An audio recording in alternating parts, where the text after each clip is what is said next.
analysis of 2022. Today we have with us Mr. Amit Kumar Gupta, who has over a decade of experience in investment analysis and portfolio management. He acts as a fund manager for PMS Vertical. He is an engineering graduate of Delhi University and has earned his MBA in strategy from Queensland University of Tech, Brisbane. So thank you for joining us. Thank you for having me. Thank you again for being with us, sir. So, starting with what, according to you, was the most positive and the most negative point about this year's budget?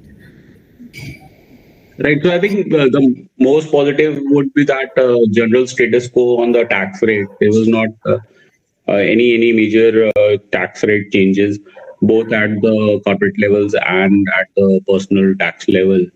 Uh, Another positive could be that government has now accepted the role of a facilitator in the investment process, basically providing a lead role to the private sector.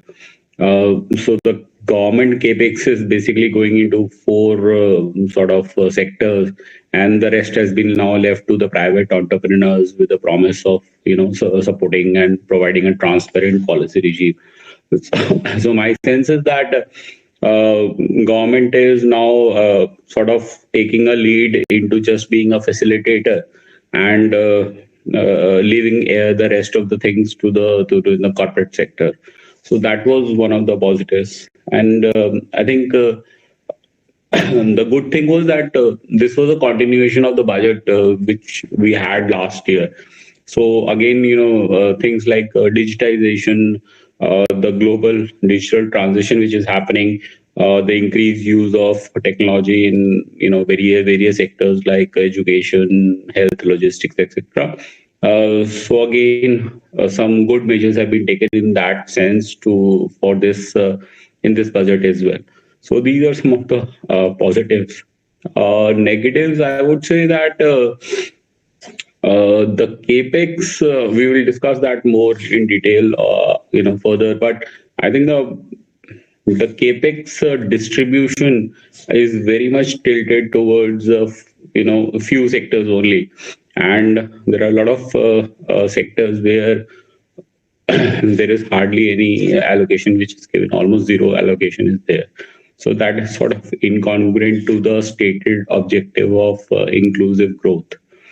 Apart from that, the divestment targets again have been sort of lowered. So we don't know how much the divestment target in this year will be finished and how much is going to be in the next year. So these are a couple of negatives from the budget. But overall, I think the budget really did not have any negatives and was a continuation of what happened in the last budget itself. That was something worth noting, sir. Presenting the Union Budget 2022, FM Sitaraman said PM Gati Shakti Master Plan for expressways will be coming to effect in 2022-23. Transportation, the national highway network will be expanded by 25,000 kilometers and rupees 20,000 crores will be spent. Do you think that the Gati Shakti plan will be able to pull the economy in unison? So PM Gati Shakti was actually launched last year, October, and it's a sort of a master plan to provide a multimodal connectivity. It's a sort of a digital platform which brings 16 ministries together for doing all the planning and coordinating and implementing the infrastructure connectivity projects. So the plan is good, but we have to see going forward how much is the implementation. If the implementation is almost like 70-80% of what they are promising, then that can be a very good booster to the economy. Because a lot of these is happening with the railways and the roadways. So obviously that will be job generating as well. And we are going to see much more infra growth in the coming year as well. But we have to see, how much of that is they are able to implement in the coming financial year. Well, let's hope for the best. So the government has announced a sharp jump of 35.4% in the capital expenditure to fund various infrastructure projects in 2022-23. So can you share your views on how the government will carry on these expenditures?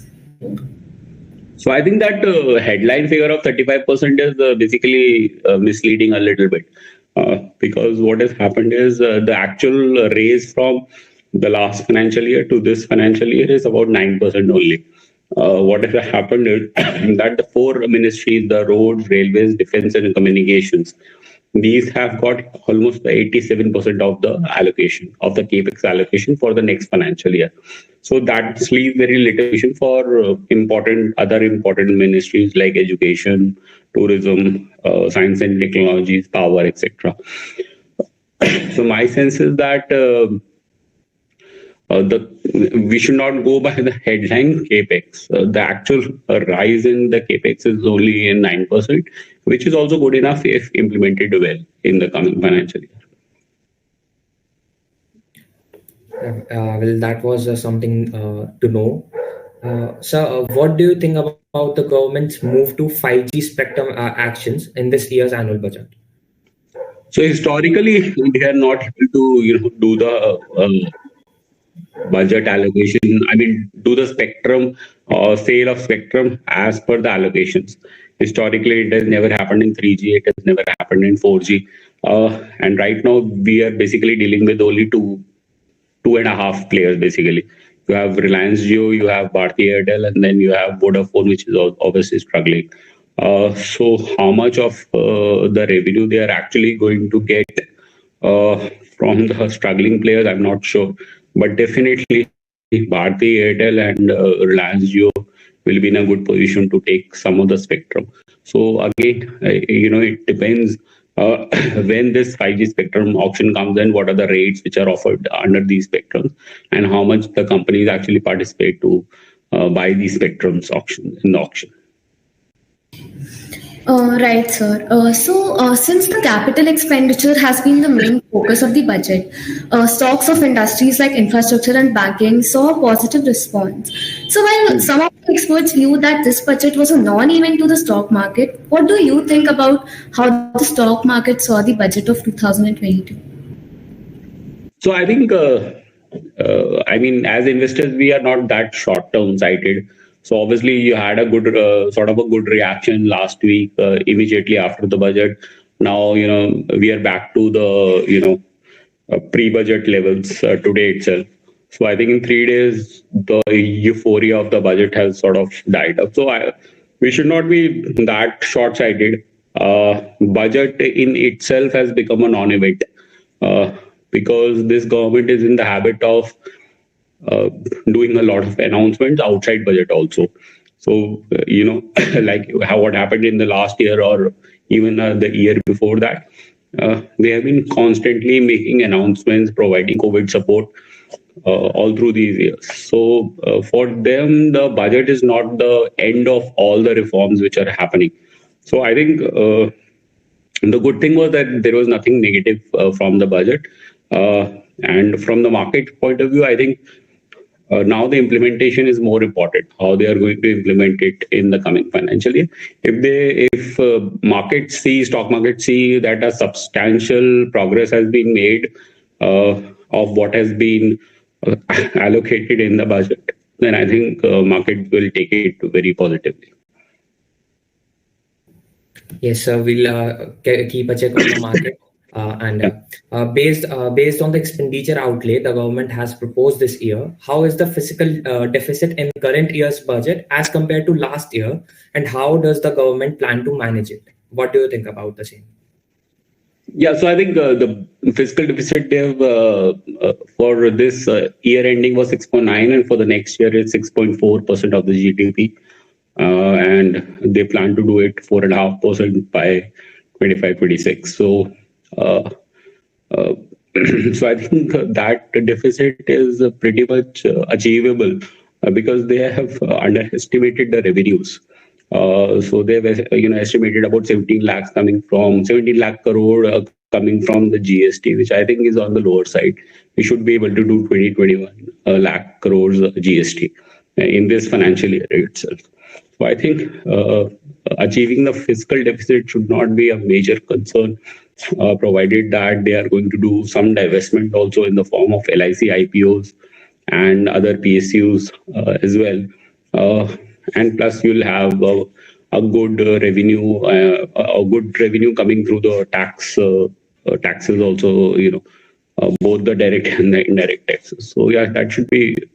I mean, it is pretty much achievable. Very sorry, sir.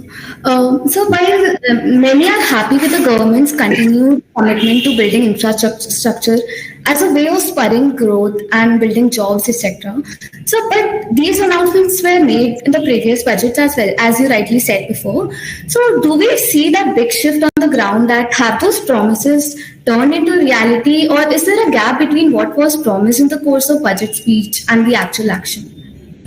So historically, there has been always a difference or a gap between what is promised in the budget speech and the actual action.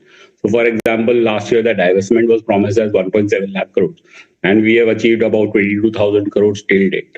So, even if you include LIC IPOs, if it goes through this financial year, then you'll probably end by 80,000 crores. So, already there is a gap in what was promised last year and this year. That's why I'm constantly saying that it's good to have a budget, it's good to have a plan. They've passed the first test, but we need to see the implementation. How this building the infrastructure will actually spur the growth, because in the previous years it hasn't happened as per the market expectations or as per the expectation of even the So I think building jobs or going the jobs. This budget sort of failed in that sense that there could have been more opportunities to provide, jobs. There could have been much more stimulus measures to give jobs. That was obviously missing. But as far as the other promises are concerned in the budget, implementation is the key of seeing how we are going to go ahead. Thank you, sir. So with this, we come to the end, and it was indeed an insightful session. Thank you, sir, for joining us today. Yeah, thank you for having me. It was a pleasure, coming here and discussing the budget with you. Thank you. We hope the viewers had a great learning session like we did. Do share the video and subscribe to our channel.